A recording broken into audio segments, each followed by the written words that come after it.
Assalomu alaykum qizlarjonlar, yaxshimisizlar? Mana bizda svejinki trayfellarimiz chiqyapti. Mazasi juda ham zo'r bo'lgani uchun yeganlar yana qayta-qayta olib ketyapti. Qayerda adresingizni aniqini tushuntirib oling deganlar ko'p bo'lyapti. Andijondagi Orzu zapravkasi bor, aeroport tomonda. Shu Orzu zapravkasini orqasidanglar.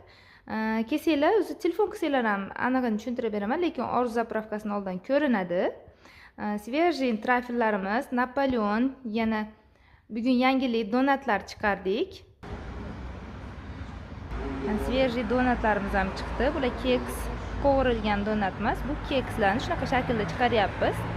Undan tashqari rogaliklarimiz bor. Bu yerda podushki. Napoleonlarimizni ham mana kuskovoy tayyor qilib bo'lib qo'yganmiz. Bismillah.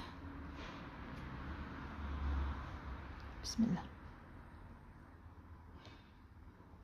Wow, buni mazasini. Bunaqasini yemagansizlar. Shunaqa zo'r yumshoq, sochni biskvitini propitka qilingan, o'zi zo'r biskvit bo'ladi. Propitka qilib, mevalari, qaymoq, krem, shokoladlari bilan. Qizlar gap yo'q. Albatta tatib ko'ringlar. Narxi ham unaqa qimmat